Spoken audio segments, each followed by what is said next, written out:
1, 2, 3, 4, 5, 6, 7, 8, 9, 10. 1, 2, 3, 4, 5, 6, 7, 8, 9, 10. Royal Blue Podcast Soundcheck Friday show. 1, 2, 3, 4, 5, 6, 7, 8, 9, 10.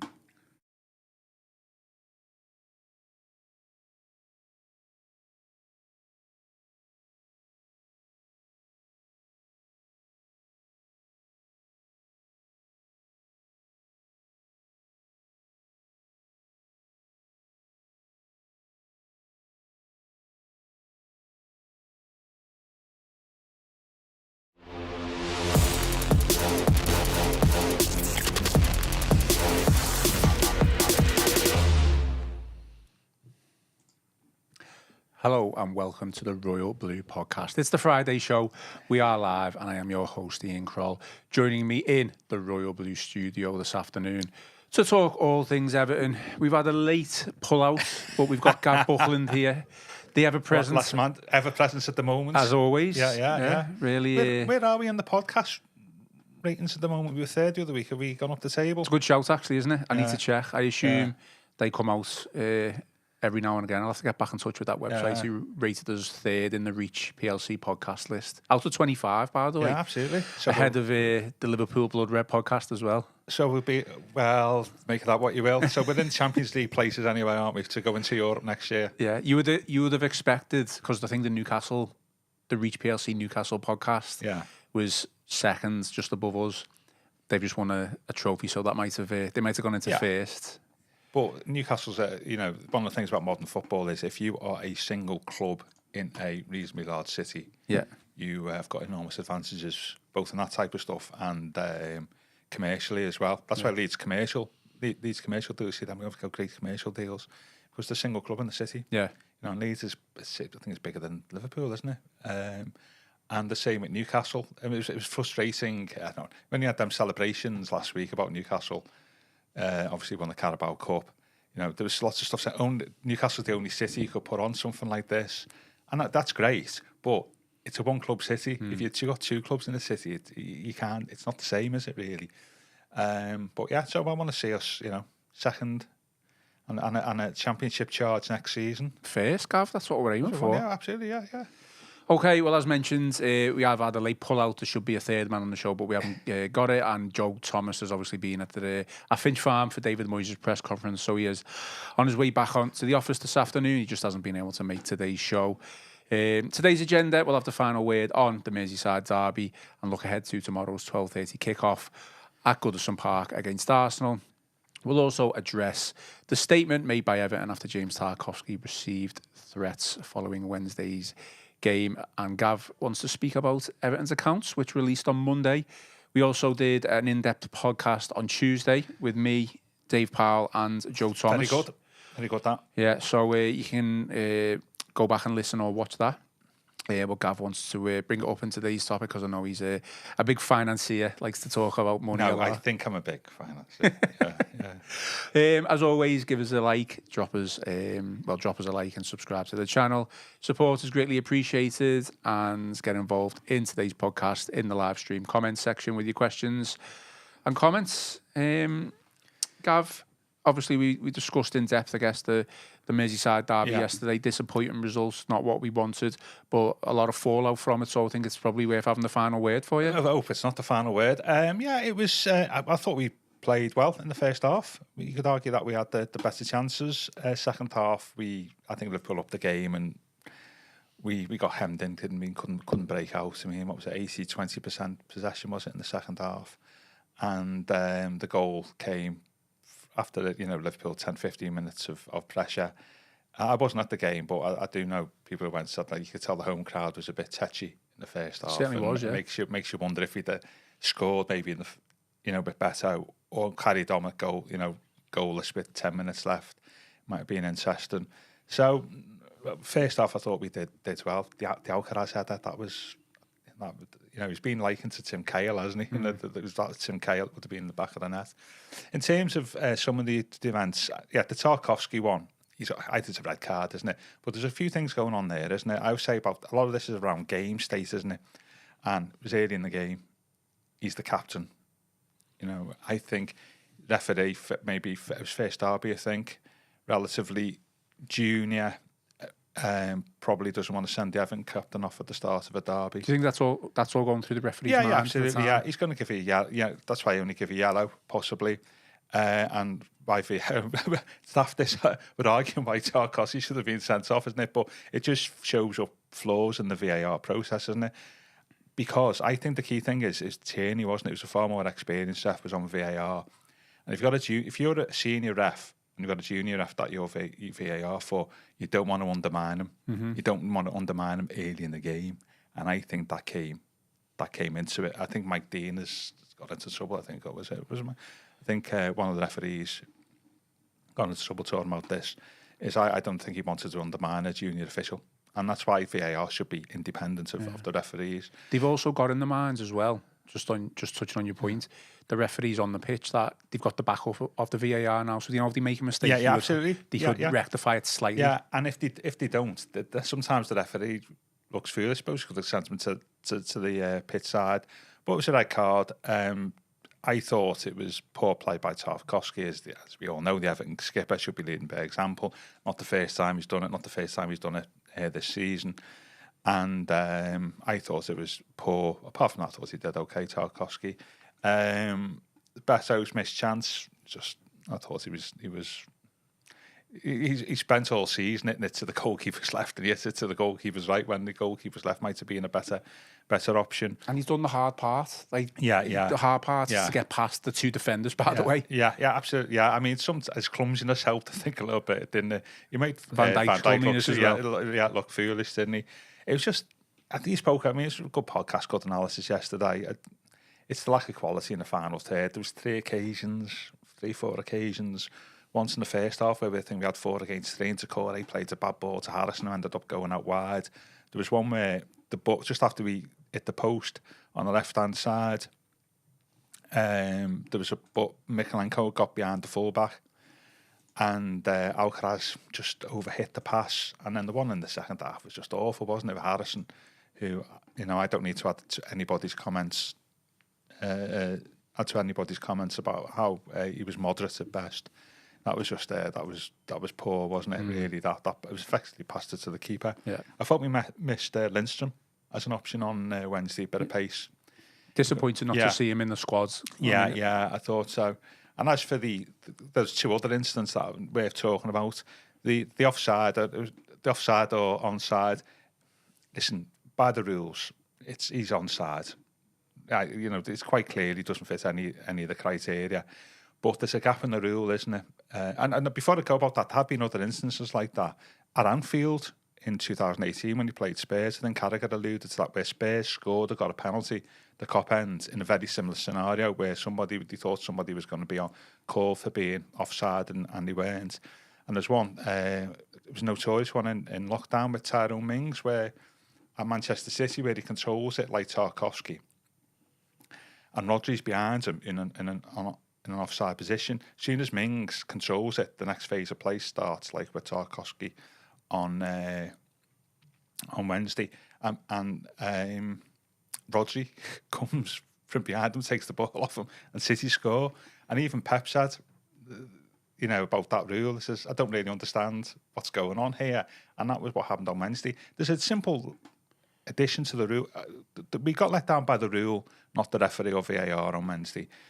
It should say, the player is offside if another player is forced to play the ball because of where they are on the pitch. So, like on Wednesday, as soon as Tarowski plays the ball, if something happens, like Liverpool get the ball back, it should be pulled back for offside. Mm-hmm. Because he's only playing that ball because there's a player behind him. So that's that. I think that's the gap in the rule book for me. And I think it's open to interpretation. I don't think that. I don't think he stands and he's not interfering with He's not. The only thing he's doing. He's not interfering with him. No, he isn't, because he's a couple of yards away from him, isn't he? He's forced Tarowski into an action. Yeah, but that's not in the rule. That's not in the. It is. 4 or 5 I'll tell you what. points. The last point in the graphic. I'm going to repeat myself from yesterday's show. I know you're talking about this. Yeah. No, listen, and I've took a lot of stick on Twitter for my views on this, but I feel I'm as balanced as anyone. Yeah, Tarowski should have been sent off. There's no question about that. Yeah, okay. There's a couple of instances the past couple of weeks, like the Crystal Palace goal that they took an age to try and decide whether that was a goal. Yeah. So I would try to be as balanced as anyone. Yeah. This phrase here. Yeah, making an obvious action which clearly impacts on the ability of an opponent to play the ball. But what's an obvious action? Well, it could be anything. Exactly. So that's open to interpretation. He's not challenging for the ball. But he's walking back. He's walking back. Well, it's not. Some would say that's not an obvious action. And what's the next bit then? Well, that's the one that stood out to me. Yeah, but it's not an obvious action. He's just walking. He's not behind Tarowski and challenging for the ball, is he? He's just walking. But the ball is being played to that player who's offside. But that's what I'm saying. That's where the gap in the rule book is. Let me give you the gap in the rule book. Let me give you another scenario then. I will have all day long, if a player is not interfering with play, that they're not offside. I'll get that. Yeah. But this is different. So let me give you the scenario. A ball is played over the top or a through ball to a player who's in an offside position. Yeah. That player then leaves the ball. Yeah. It's broke the lines of defence and it's through. Yeah. Another opposition and another attacking player then runs onto the ball. Yeah. That is different to what happens. That's an example, but an Everton goal exactly like that when he played Man United. But that's different to what happened on Wednesday night. Yeah, absolutely. But Diaz was the player who back-heeled it at the end of the day. But once Tarowski gets the ball, the next phase of play starts. So if Diaz then moves back into an onside position, he's okay. What I'm saying is, it's just highlighted, and I think Tarowski spoke about this yesterday. It's highlighted the gap in the rule is where the opposition player is forced to play the ball because of your position, and if you're offside, then therefore offside should have been called. There's no provision for that in the rule book. You say I don't think there's a flaw in the rule. I think it's been interpreted wrong by the officials. I don't think. Say the full. What's the full bullet point again? There, sorry. Well, for this one, it's making an obvious action which clearly impacts on the ability of an opponent to play the ball. But he's not. Tarowski can play the ball, can't he? No, there's no defender in world football who would let that go. No, Tarowski can play the ball. He's not stopping Tarowski. But that's what that bullet point is for. He's not stopping Tarowski playing the ball, is he? But an obvious action is open to interpretation. That could be walking back. So what? I know it could be a 90-minute podcast on this. I'm satisfied that I can see clearly why it was allowed. What I'm saying is we've been let down by the rule, as others have been, including Liverpool, being let down by the rule in the past, and Aston Villa. And that needs to be addressed. Having said all that, is a thought, at the end of the day, Tarowski, it goes to an Everton player, doesn't it? James Garner loses the ball. He's not strong enough. I don't think we're strong. I mean, it's a good goal by Joss. I don't think we're strong enough. Branthwaite appears to just think it's offside, and he's a bit slow. I mean, when Jossa shoots, Branthwaite could have actually slid in, and he's just standing tall in the penalty area. So I don't think our reaction was great, to be fair. I can see why people think. I totally agree why people think it's off on. Why? But for me, it's too much open to interpretation. If Jota plays the ball and Tarowski lets that run, and Diaz doesn't play the ball, but another Liverpool player who is onside runs onto the ball, I will have that as being onside. Yeah, but that didn't happen. Exactly. So that's completely different to what happened on Wednesday. But what I'm saying is that the ball was played into a player who impacted the defender's ability to play the ball. No, he didn't impact. He didn't stop. he didn't. No, defect. But it's all words, this, isn't it? That last one there is if he stopped like an example where Tarowski then stops the ball, but because Diaz is right by him, he can't stop the ball. He flattens Diaz or something. That's what that's there for. If it stops him playing the ball in a natural way, that's that's for. So because of his presence. Because of his presence, but Diaz was at the time a couple of yards behind him. What I'm saying is there's a gap in the rule book, isn't it, which affected us on Wednesday, is in that if there should be a provision there, is if the ball is played to somebody and they're in an offside position, but that forces like Tarowski to play the ball like on Wednesday, and that should just be called offside. Why was Branthwaite given offside when a cross was that's pushed into the box? Because Branthwaite is not. But it didn't get to him though, did it? No, but because Branthwaite was looking towards his own goal, the Liverpool goal, and is going for the ball. If put it this way, if Tarowski hadn't played the ball on Wednesday, Diaz wouldn't have touched it, would he? Because he knew he was in an offside position. Well, you can never. He wouldn't have, if he would have been caught offside. If the ball had reached Branthwaite on Wednesday, right? Okay, he would have played the ball and he would have been offside. So you could never say that about. You could never tell that 100% about Diaz. He may have turned and ran with the ball. He would have been offside, but they're two completely different things, aren't they? Branthwaite wasn't walking back from the Liverpool goal, was he? We're going to have to agree to disagree. Well, that's perfect. That's what podcasts are for. But at the same time, I do agree. I get the general frustration, but to me, we were let down by the rule, not the match officials. And the final thing, we talk about people letting you down. I thought Pickford was very lucky on Wednesday. Not for the first time. I thought that was for the England goalkeeper and Everton goalkeeper, that challenge. I know the whistle had gone, but dare I say, has got a bit of previous, including this season, of going in with his feet, and I thought that was he could have injured himself as much as anything else with that challenge, a bit like Gascoigne in the 91 Cup final. Do you think he's known the whistle's gone? Yeah, but he'd still be sent off for violent conduct. No, I'm not. I'm not saying. I'm just thinking he's going to get away with it anyway. Well, no, because he can still be sent off for violent conduct, wasn't he? Yeah, regardless of what. You can be sent off for violent conduct, whatever the game state is. Yeah. Even after the game. Yeah, absolutely. And I thought it was just a dreadful challenge. He could have injured himself, could have injured Nunes, he could have been sent off. And this is, just talking about this before we came on air, people have this view of Pickford, and some Everton fans do, about Pickford, about his just general demeanour, and that affects what they think of him as a goalkeeper. And there's incidents like that you saw on Wednesday that influenced those opinions. I can't understand. I wouldn't say another top goalkeeper make a challenge like that. I may be proved wrong here, but that's a few like that. And I just thought I thought he was very lucky. A more experienced official, on a different day, may have had a look at that. To be fair, just trying to read through the comments before we move on to. I totally get the offside. I totally get why people are saying, but I can understand why people are frustrated. But when you look through the list, it doesn't. You can't say he's offside. As you can imagine, but there's a gap there in the laws. This is an Everton podcast, so there are a lot of comments to suggest that it was offside. I think it is offside. The interpretation is that they didn't think it was offside at the time, but the rule clearly states that making an obvious action, which clearly impacts the ability of a player to play the ball, and that's what happened for me. But he played the ball, didn't he?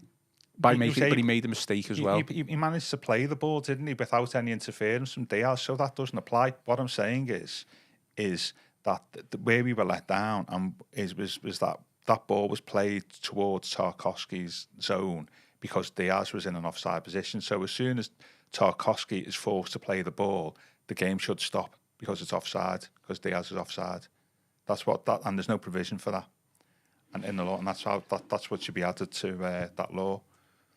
For me personally, both Diaz and Branthwaite were moving towards the ball. Gav, that's from the Blues. No. Diaz was walking away from the Everton goal. Branthwaite was heading towards the Liverpool goal. That's the two differences, isn't it? And that means Branthwaite would have played the ball if it had gone over. Terry Dactyle, think we can all agree he was clearly offside. Everyone on the pitch thought he was involved. That's why they passed it to him. Yeah, well, exactly. But I can only go what's on the rules here, and and passing an honest opinion is I can say exactly. It doesn't make it. I'm not giving stick here. I believe that the rules are wrong. I just said that, and we were let down by the rule on Wednesday, not by the match officials. But okay, let's finish off on this point. But you're saying the rules are wrong in the scenario that I suggested, where a player, a midfielder, hits the ball over the top to a player in an offside position. Yeah. He doesn't play the ball, but then another player runs onto it. What's the interpretation of that? Is it wrong in that sense as well?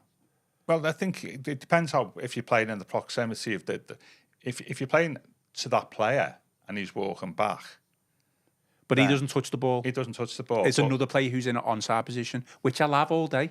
I'll have all day. But that happens with Lukaku in 2015, wasn't it? It's Man United at Goodison, where he's walking off. Yeah, he's walking away from the Man United United goal, though? And Morales is coming in. Yeah, but the problem with that day is the ball didn't go anywhere near Lukaku. They just assumed he was offside.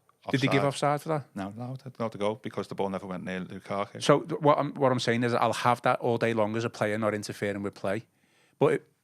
There wasn't any other Liverpool player involved other than Nunes and other than Diaz and the scorer Jota. Yeah, but that's it. Once by the way the law is, as soon as Tarowski gets the ball, another phase of play starts. Why would the referee or the linesman just not pull his flag up straight away as soon as that ball's played? No one at the like they did with Branthwaite, the Branthwaite incident.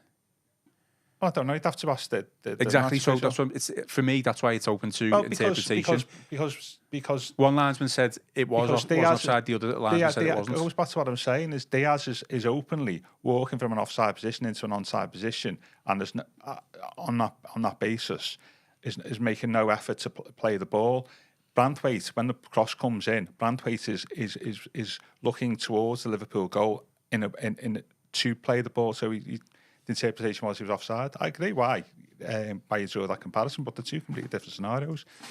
I love a feisty podcast, Gav. Well, this is a good discussion, isn't it? It just highlights that the laws aren't perfect. And as I say, I totally get what people said on Wednesday night, but for me, it doesn't fit the criteria for being offside. We were let down by the laws of the game, like others have been let down by the laws of the game.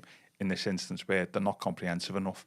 And there's a grey area. It's like I've seen it happen, and Carragher mentioned this on Wednesday, didn't he? Where a ball's played in, and the defender has got a player's offside behind him, and he slides in and puts the ball in his own net. You know. Okay, so we move on because we could probably speak about that was good. it. No, I enjoyed it. Let's just talk about the aftermath. So I know Chris Beesley has written a piece on this for the Liverpool Echo website. So just obviously give your thoughts on it, Gav. Everton have released a statement basically in response to threats made to James Tarowski following the Merseyside Derby. Obviously, discussed Tarowski was booked for a high challenge on Alexis McAllister. Tarowski apologised afterwards as well. Obviously realised that he was in the wrong. Obviously now Everton have released a statement following threats made to Tarowski. I know his wife's put a statement. I mean, completely unacceptable and no place for it. Exactly. I can't add anything to that, but it's the modern world, isn't it, really? I sometimes wonder, and you can't do anything about it, really, is if you make this public, you just give these people oxygen, you know what I mean? You do, the type of thing they like. Oh, I've got a bit of attention. I can't add to anything more than these type of things are despicable, isn't it, really? We've all had a bit of stick over the years, shall we say. But you're getting it right now. Yeah, absolutely. That's fine. I've not got a problem with that. I'm on here to give my opinion. And I've not got a problem. Sorry, that just made myself laugh there. No, I've not got a problem with that. But I can't really add anything. Can't really add to it. There was some interesting things with Moyes in the press conference this morning, asking about social media and stuff, and he doesn't have any interest in it. But there's obviously people who come around from the PFA and and I think the League Managers Association who come on and who come and talk to the players, and that's more about how they use social media. But there's it's not a football thing, this, isn't it? It's what we're talking about here, really. It's an issue around social media, and I don't know how you stop it, really. No, I agree. I mean, it's interesting what you say. If you kind of respond, you give them oxygen, but you understand why the response has been made. Oh, yeah, 100%. No. 100%, yeah. From my point of view, obviously I'm on social media through work, and personal and whatever. The large majority of my Everton posts come through Twitter or X. Yeah. And, since Wednesday, I think I've expressed one or two opinions, and the amount of abuse that I've received, the best thing to do is just not respond to it. And I think what is kind of what touched upon what you said, really. Yeah. I mean, I get stick. But I've not got a problem with that as long as it's constructive and so on. So we know that. I mean, sometimes the comments on the Raw Blue podcast YouTube comments can be quite interesting, but that's it. You know, if John Morse used to say, what did he say? He said, if you stand on the tallest hills, you should expect the highest winds. That's it. When you're doing pods and expressing opinion, you're there to me. Just as long as it's done in a constructive way, and that's fine. But some of this stuff is beyond the pale. I really don't know what you can do about it, though. You know? I mean, we know, not speaking of any case as such, but we know people have been reprimanded or even sent to prison for certain things that they've said on social media over the past couple of years. So, don't want to go into detail on it, but punishments could become a bit harsher. Well, I don't know. You don't know how it works. I mean, but I think that you're in a difficult choice, aren't you, if you're the club, because you should be giving support to your employee and being seen to give it support to your employee and their family, which you have to do legally. But at the same time, by doing that, you sort of, that's great.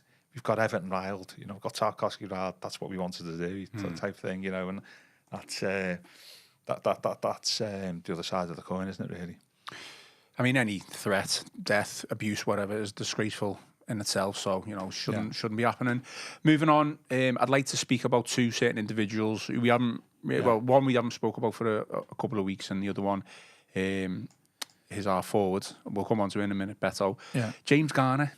Oh yeah. Okay, so I feel like after the derby, the likes of Harrison and Decore maybe took the brunt of the criticism for lack of creativity, which you kind of touched upon a little bit with Harrison. But I do think we should talk about James Garner. Just first off, performance on Wednesday. What were your thoughts on that? Because I just feel like sometimes he does go missing, so you forget to comment on him sometimes. I think in a derby match, situation is that he it's his physique, isn't it? Okay. I think I'm not sure. Somebody was saying is that in terms of his challenges and so on, that his stats weren't the best. I know that's not an indicator per se, but I just felt that sometimes he lacks that physical presence. And Liverpool have got quite. I mean, Sabolazai, his name is Gravenberg. They're big fellas, aren't they? For midfielders. And I thought he was a little bit overpowered on Wednesday, just my take. And with the ball, he wasn't great. In certain circumstances, on a good day, I think he's a skillful footballer, isn't he? In terms he can pass the ball well, use it intelligently. But in those type of games on Wednesday, I think he can look a little bit lightweight. Can I just jump in on there? I don't necessarily disagree with you, but you'd probably say over the past 30, 40 years, and we're going back quite a long time here, footballers in general probably been getting smaller, haven't they? You know, back in the day, I'm talking like pre-80s, it was always about the big, huge, muscly, bustling centre forward. Yeah. Some of the best footballers over the past 20 years have been really small. And I'm not comparing James Garner to any of these, but Messi's tiny. If you look at like Iniesta, Xavi, they're just three that obviously stand out as small, petite kind of players, but who manage the game, obviously because they're technically brilliant. Yeah. But they don't seem to have any problem when they come up against the physical, or they didn't seem to have a problem when they come up against physical sides. Well, yeah, but it's... Yeah, because you're playing for a really good team for the start. So, it's probably a bad example, but you get what I mean. I know what you mean, but it's. I'm not sure in the 90s the vogue was for big midfielders, Vieira, the likes of that, big strong stuff. Yeah, I mean Roy was small, but he was strong. Then you had in like the 2010s, because the laws of a game changed, having to protect players, so you can get away with a lot less. So that allows smaller, more mobile and skillful players to flourish. I think the vogue now is actually going back towards bigger players. Right. I mean, look at the size of our defence, the size of the fullbacks. I think defensively wise, defenders have always remained large, but I think you've seen a noticeable shift. Certainly, it's not just like a season, it's certainly over a decade or two, where midfielders have become a lot more... low centre of gravity, I think, is what I'd probably... Yeah, you've got to strike a balance, but I think that the vote now is going towards bigger players, to be honest with you. Yeah, okay. And yeah, I think sometimes I just thought it wasn't the best for. I know we don't talk about the offside goal again, but like I just thought he had the ball, didn't he? Garner, the ball was past him, and he just, I don't know what he was trying to do there, but to lose the ball in that position was criminal, really, and that was in keeping with his display. But you're not the only person to pick up on Garner. Look, he's been a mainstay in the team since his return from injury, and he's done okay. I think I described him a couple of weeks back as probably Everton's best ball playing midfielder. Yeah. I think slightly proved against Leicester when he did that through ball. But what have you made of his performances yourself since he's come back? And just I've asked this question before. What is his role in the team? Is he a defensive midfielder? Is he attacking midfielder? I don't think we've got an attacking midfielder, have we, in terms of the two between Garner Gay and Garner? I don't know. Gay's the more of a defensive. Yeah, you would say so. Yeah, that when they set up, he tends to be the one who'll drop back. Is he a sort of 8? Would you say? 6.5. I just don't know. This is the question. I think this is why he's maybe not struggling as such, but struggling to make an impact on games where we need him. So it's almost like, what are you doing? What's your role? I suppose what you're saying is, and this is probably a fair shout, and I suppose what I'm saying is, he's not strong enough to be, or has got the experience enough to be like a defensive midfielder, and at the same time possibly hasn't got the engine and the wider ball playing skills to be maybe a number 8. Because that's quite a physical role, isn't it? He's sort of in between. Just my take is I think he's sort of in between those two roles. I think he's okay when we've got possession. It's when the opposition have got the ball that I think sometimes, I might say, good opposition have got the balls. He sort of struggles like he did on Wednesday. I thought, Harrison got a bit of stick, but I think he wasn't too far behind him in the in the player rankings for me on Wednesday, and quite a few people have picked up on that. Do you know what I think his strengths lie? Sorry, go on. Yeah, go on. No. I'll tell you what, I'll ask this question first before I give my opinion. It's not a cop-out for him, but does he almost need a couple of better players technically around him that he can play off, pass the ball to? Maybe he's not the one who's going to be finishing. These, or making the assists.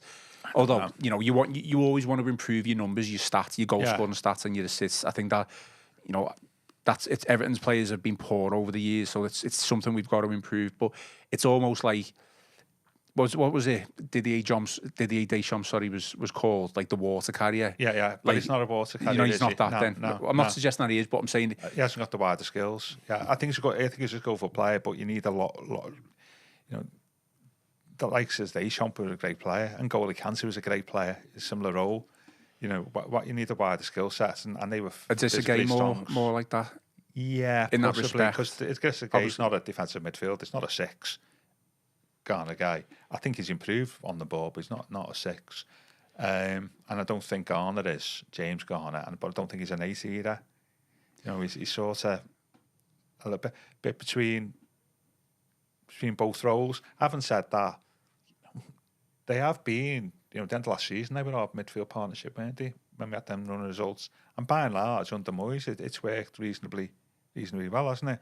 It's just if you play midfield, Liverpool's midfield, quite physically strong, and I think that he got shown up a little bit. Against another midfield another day, you might not. Man United's midfield is quite lightweight, isn't it? When you see theirs, you got Fernandes, haven't you, and stuff, and he'd probably flourish a little bit against them, but against Liverpool, I think he was found out physically. There's I'm not sure whether you were talking about this yesterday. There's an argument that he would have played Derby on Wednesday, who's physically a bigger unit, and a stronger unit, Garner, or just over Garner, or instead of Decore, just to add that little bit of extra physical presence in the midfield, which I don't think we had, certainly in the second half.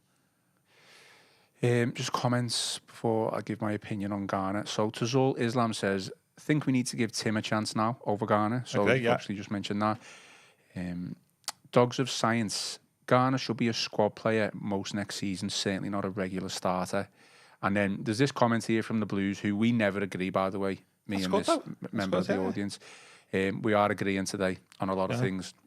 He says, Garner is a jack of all trades, master of none. I sort of, well, that's what I'm saying, and that I don't think his particular attributes make him a 6, but I don't think they make him an 8 either. In these sort of... So this is what I was going to say. Yeah, I think you've seen the best of James Garner when he's almost a utility player, where it's like a player's out because he's injured or suspended, and we need a right back, and he'll do a job for a game or two. We need a right mid. He'll put some decent crosses in. He'll slip back into midfield if he's needed. Possibly. I think, honest to God, I think that is where, at this moment in time, I see a bit James like Alan Garner. Harper in the mid-80s. Well, yeah, going back. But Alan Harper's a much better player.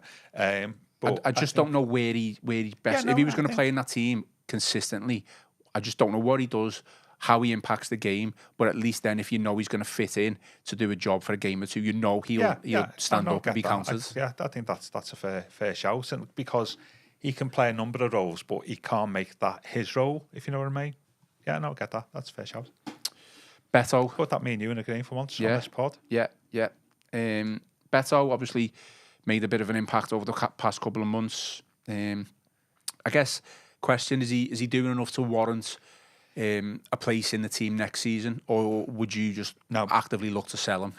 No, I don't think. No, I think we got no to both. Now. I think. Well, I think we said on the pod a couple of weeks ago. I think if we get an offer for him in the summer, I think we'll sell him. Would you actively look to sell him?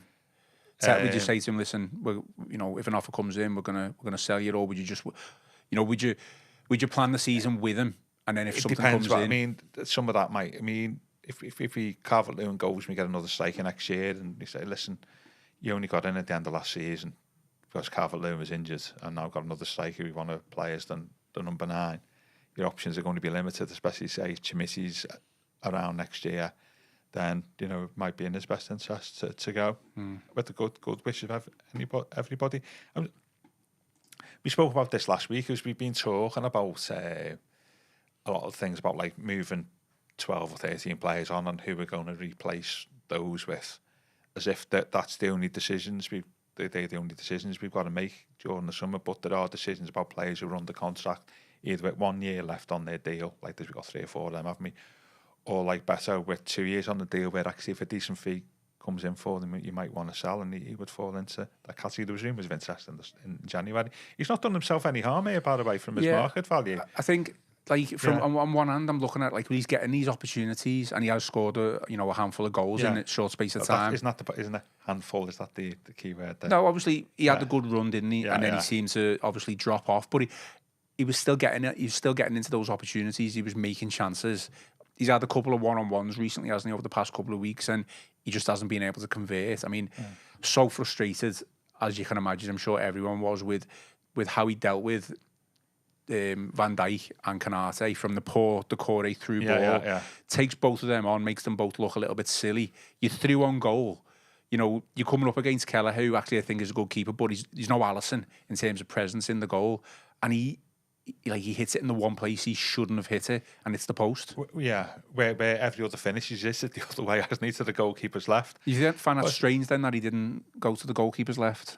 Well, maybe because he's got I think against Brentford he did, didn't he? He had 2 or 3 where he went to the goalkeeper's left.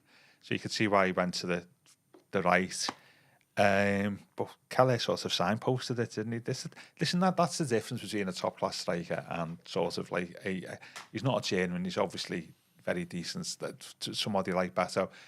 I was surprised that, what the XG for that chance was on Wednesday, only 30% chance of scoring. Yeah. I believe, so I think he'll be one that if we get an offer for him and he wants to go, and we sort of give him signs that actually you're not going to be first choice next season, then I think that could be the best for all parties, really.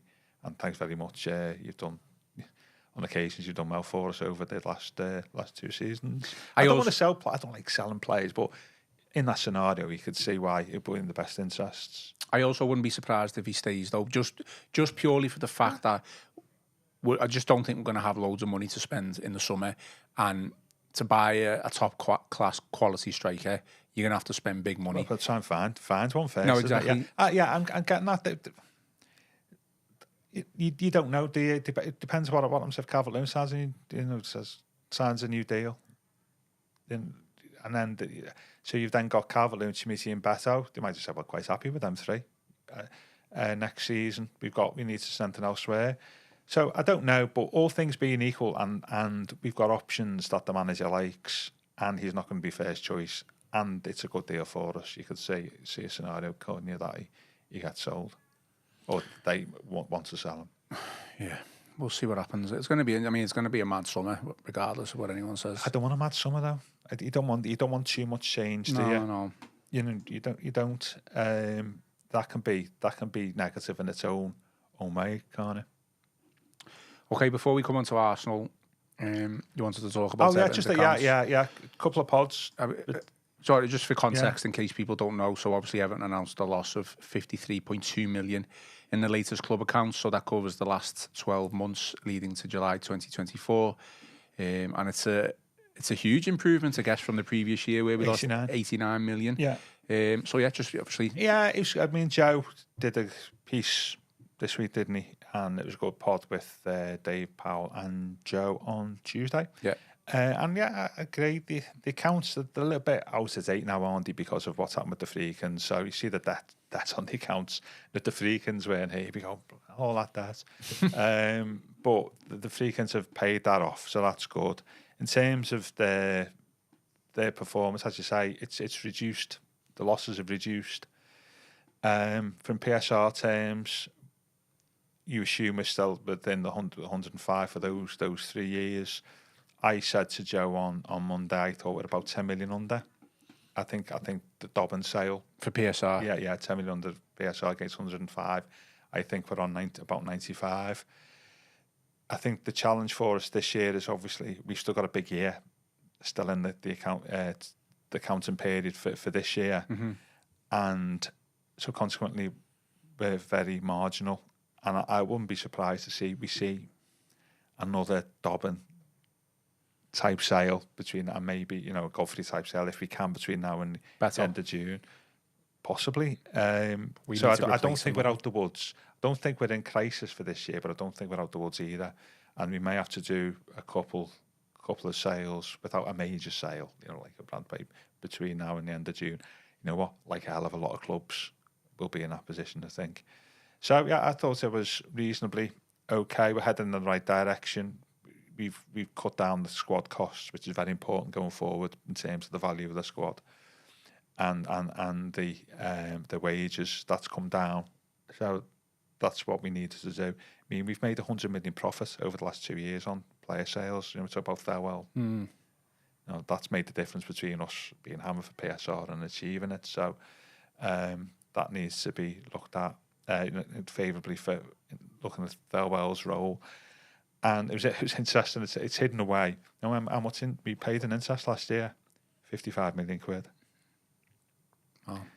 Yeah, I think between about 50 or 55 million pounds because of all the debt we had. A lot of that doesn't go towards PSR, and that shows you the need for us to renegotiate the loans. We've obviously done that with JP Morgan, where that 55 million next season could be 25.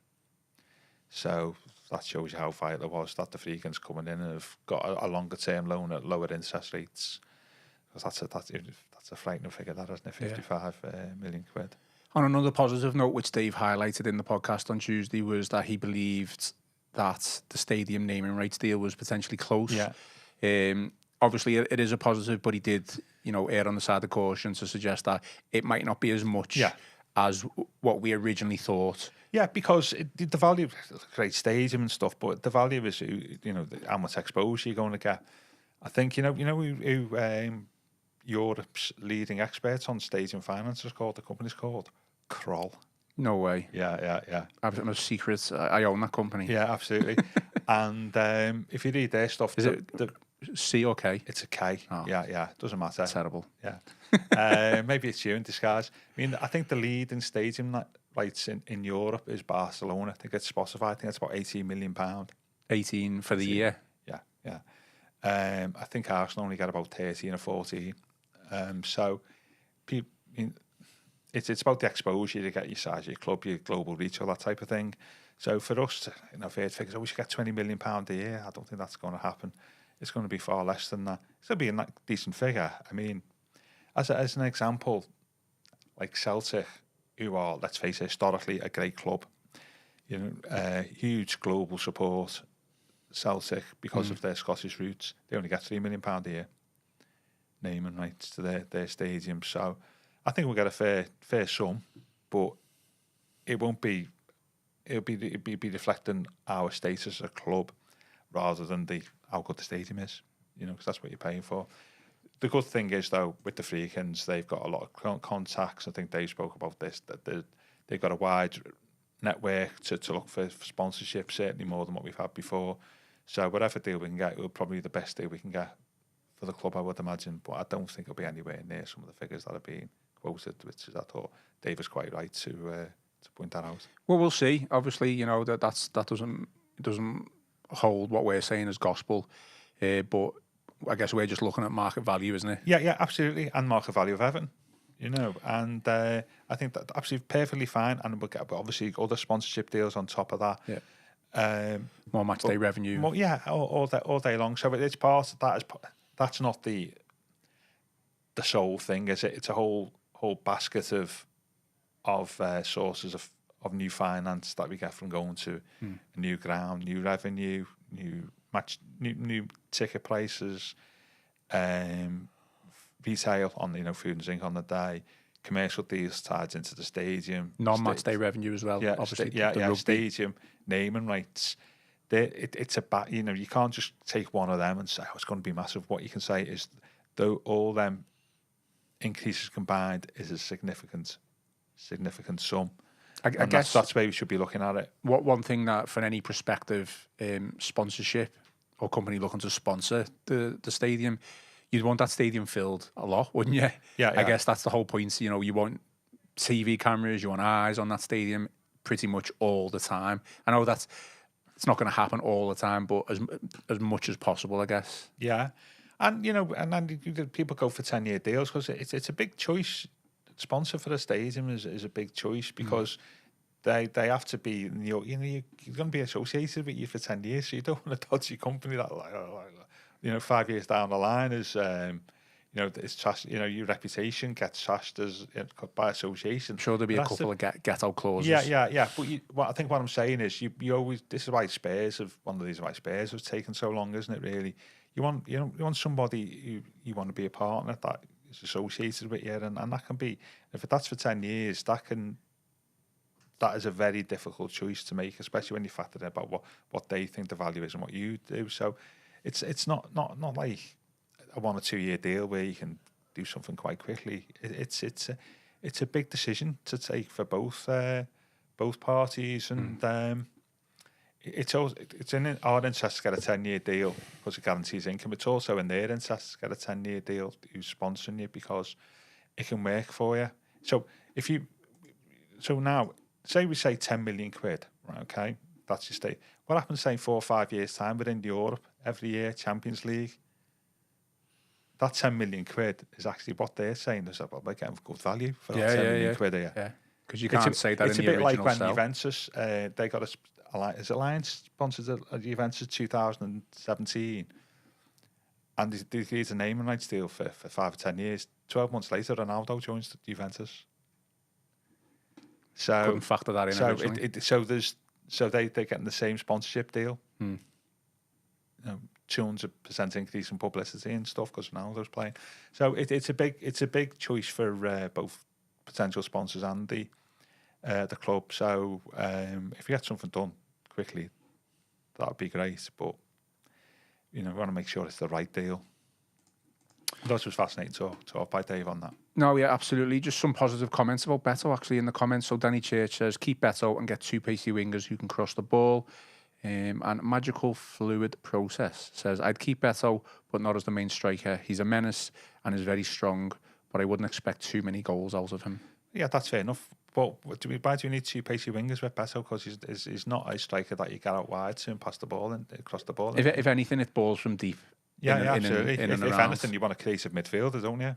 Who can see space and. Some pacey wingers would do as well. I mean, Well, that's a certainly on the right. We need, on the I right thought side. we missed pace on Wednesday because, as Ferguson said at half time, they were ripe to break against Burnley on Wednesday with Couldn't a bit believe of pace. And I think Lindstrom's absence was missed. I think I would like to have seen him on the pitch. Yeah. Okay, last 10 minutes. Talk about Arsenal and the next guest run of games. Any jitters, Gav, with regards to us getting beat on Wednesday and then Ipswich winning, and then plus every single game that we've got in April? No jitters? No. We're all good? Yeah. Going to be safe no matter what? Yeah, I think so. Okay. Arteta, obviously, coming back to Goodison Park. Thoughts on him as a manager? Doing all right? Or Moyes was asked this morning about that, wasn't he? Yeah. Called him grumpy? He's been... You can say he's had Klopp and Guardiola to compete against at the top end, hasn't he? Which is a hell of a challenge if you're a third manager. So he's had great competition there. You do think, though, over 1 or 2 seasons that he probably could have done more in the title race than what certainly this one. Yeah, even last year and the year before they were top, weren't they, for quite a bit of time. So I think whether he's got that thing to go from a contender to a champion, that's the biggest jump, isn't it, really? And he showed himself possibly a little bit lacking there, because there've been occasions, as you say, where they probably could have won the Premier League. This season where they've thrown away a lot of points, haven't they? So I think, but apart from that, I think he's done a very good job compared to when he joined. I think it was first game, was that Goodison, wasn't it?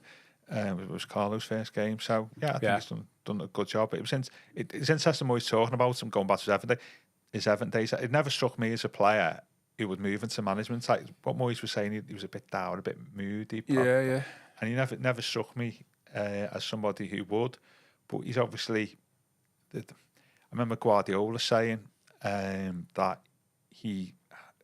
when he was speaking to Arteta, when Arteta was a player, I think Guardiola must have been playing in against an English team in Europe, and Guardiola phoned him up and said, "What do you think about this team?" And he and this is while Arteta was playing. He gave a complete scouting report about the team, the strengths and weaknesses and stuff. This is while Arteta was a player at Arsenal. So he's obviously, though he didn't seem like it, he was a proper student of the game when he was a player, and I'd imagine that's one of the reasons why Guardiola was keen to get him as a coach, what he learned off him when he had that conversation. So I think he's done a decent job, but Arsenal's expectations, 20 years since he won the title, isn't it, really? That he won a cup though, in the he won the FA Cup, and that was his first full season. So the big thing about, and I think this is the big factor about Saturday, isn't it? They're probably not going to win the league. They're going to be in the Champions League next year. They play Real Madrid in a big game on Tuesday. Be interesting to see what their team is tomorrow. Yeah, well, we kind of predicted this ahead of the derby, suggesting that if Liverpool were to beat us on Wednesday, would kind of Arteta maybe concede a little bit, and obviously that goes in your points and team got a selection. couple of injuries, haven't he? Is Gabriel's out? Picked up 2. I know Saka came back, but then he picked up 2 injuries in defence. So is it Timber was injured? But it'd be interesting to see what their lineup is, and B, what their dare I say commitment is tomorrow. I think there'll be a few players looking after themselves. Yeah. Won't they make it? Save a few of the key players for the bench at least. That's what I would do. Sometimes Arteta may think, oh no, we've got to go for it. You still don't know. But it would just be interesting to see. If there's a few players where you've got niggles, where actually you'd probably play them if it meant something. But if it doesn't mean as much as what I said did the week ago, the game, you may leave them out. Either way, they've got strength in depth, haven't they, Arsenal? So there'll still be formidable opponents on Saturday lunchtime. Sorry, I was just... Terry Dactyl says Ian's going to have a meltdown if Ipswich beat Wolves. Probably will, to be honest, and we get beat. So what would the gap be then? 9, 12? No. 12? No, they're 14 now, isn't it? Okay, so it'd be 11 if we got beat, or don't get beat against Arsenal. I mean, that will be fine. I think I trust you. Need to forget about that. Nobody else does, But no, I just think it'd be good. I'm looking forward to tomorrow's game. I do think if it was being niggly about stuff, and they go out the way, the Premier League don't need to make sure that no team gets an advantage because of the fixture list. And Arsenal have had an extra 24 hours to play, haven't they? Because they played to rest. They played on Tuesday. We played Wednesday. Well, both teams wanted the game brought forward, didn't they? Yeah, and I think I've got an issue with that because that can make all the difference, can't it? Because they do, Christmas and stuff like that, they move fixtures around, don't they, to ensure that everybody gets the same rest. And I know the argument is that there's been an international break and so on, but I've got a problem with that, especially for the 12th. For most coaches say that the 12:30 kickoff of Saturday is problematical, isn't it? In that regard, and if you played midweek, and I think that if it's a 12:30 kickoff for Saturday, both teams should have the same rest. I don't think it should be one plays for Tuesday, one plays for Wednesday. But it's TV scheduling for you, isn't it? Yeah. Well, our team selection then, I guess. You would expect changes. You would hope maybe for one or two or three changes. Yeah, Jack, I'd like to see Irabunim play, if that means playing possibly a flat three in midfield and leaving Decore out, possibly, but because Decore at 30, what's he, 32? Is it too much to ask him to play 2 high-octane games in the space of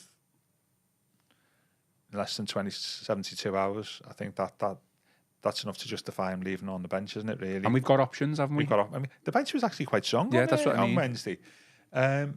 So I would say I'd definitely get Irabunim on the pitch from the start, and I'd probably leave Decore out, and I would keep Alcaraz in the team. I think you'd probably still have to keep Betto. He didn't sound great about NJ, but I don't think he's anywhere near playing, is he? I don't think he's fit enough to start, but that would obviously mean Harrison would start again, you would have thought, unless Lindstrom comes in. He said this morning, I think Lindstrom's seeing a specialist, isn't he? I mean, by the sounds of it, I think Lindstrom could maybe out for the rest of the, worst case scenario. He was talking about possible hernia, wasn't he, this morning? Right. So hopefully it's not like that. So, yeah, you may have to keep Harrison in without Lindstrom, which would be an interesting crowd reaction. But we have got a few more options. It's just frustrating that we talk about Moyes. So on Wednesday, I had no McNeil, no NJ, no Lindstrom. Or Dominic Calvert-Lewin. So you forget about that, don't you? Patterson as well. Well, he's another one who needs a decision over the summer because he'll have 18 months left on his contract, will he? Something like that. I mean, I know he wouldn't necessarily come in for O'Brien. O'Brien's a fixture in that team at this moment in time. So I think he was maybe talked about if we were going to play 3 at the back.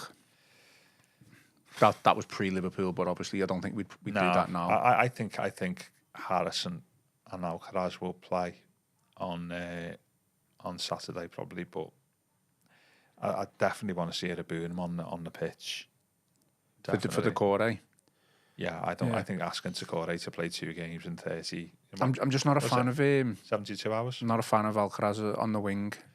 I'm not saying he can't do a job. People disagree with me on Thursday, but I just think it's shoehorning him into the team. Yeah, I mean, I guess he did put the cross in, didn't he, on the left hand side when we equalised the other day. Who did we play? West Ham. He put that cross in, didn't he? Then for Guy. Yeah, it was a good ball, wasn't it? But I think talking myself. I think he should be on the pitch, shouldn't he? Certainly on the pitch. Yeah. I think Betto will play up top. I want to see more minutes though for Chimiti. No, definitely. I think the problem you're going to get is if Betto starts, which I think he's still justifiable to start. If he plays well, then it's like if he scores, then you might take him off with like 10 minutes to go and bring Schmidt or Breuer on, and what impact can you actually make within that time? At Anfield, you can't make any impact, can you? Exactly. We didn't do anything, did we, in the last 20 minutes on Wednesday? I think what the point I'm trying to make is that, say Betto starts and he plays like 55 minutes and he looks like he's struggling, he's not getting anywhere. That's probably the best time to bring Schmidt on, Breuer on, to give him more opportunity as well. Yeah, I agree. It depends on what the score is like, but I know what you're saying. I think I'd like to see Timothy start games between now and the end of the season. Okay. It was interesting. Moyes got asked about that this morning, didn't he? About like, are you looking forward to seeing how your players do against tougher opposition over April? He said, I'm looking forward to looking at players, and I think Timothy would definitely be in one where you'd like to think he gets, while he's fit, he gets plenty of game time between now and the end of the campaign. Predictions. I mean, I'm 100% convinced that Everton are going to win tomorrow, just because it would be the most Everton thing to get beat by Liverpool, but then go and beat Arsenal. So I'm going to predict a draw. You could, yeah. Well, you could make it. I just think Wednesday was. That's why I said about the timing of the fixture. I think Wednesday's probably taking a hell of a lot out of the team, hasn't it? Really, and that could negate any sort of advantage you get from Arsenal. Maybe got eyes on bigger fixtures and possibly may have a weakened lineup. So. That point, I'd take a draw tomorrow, really. Yeah. And then we've got to consider any opposition. Yeah. I mean, do you know when was the last time we kept 2 clean sheets against Arsenal in the same season? No. I think it was 1913. 110 years ago. Wow. Since we've stopped Arsenal scoring the league goal in the same campaign. I've got one for you. What? We used 5 subs, didn't we, on Wednesday? I don't know whether this is a big stat or not, but just the fact that we did use 5 subs, it stood out to me. Yeah. When was the last time that we used 5 subs? Have we? Yeah. We don't do it often, though. No. It's mainly 3 or 4 subs. But at least we had options off the bench. Yeah. And that was good. I think we only had 1 goalie on the bench on Wednesday, did we? And so I'm looking forward to it. I just think that the timing of it is not great. 12:30. No, but we've obviously got another week break before. Is it Forest, isn't it? Yeah. After that, and then obviously City. So that'll be they're tough games, aren't they? Yeah, but it's not like it's another midweek game straight away. It's a full week's break, so there should be no complaints really after the Arsenal game. I get the annoyance of playing on a Wednesday, then playing 12:30 on a Saturday. I do get that, but I think you've got the options there to make the changes. Not like ring the changes as such, but just maybe 1 or 2, certainly maybe 2 or 3 that you could change around. It's just the options were in the area of the pitch that Moyes likes behind the striker. We haven't got, have we?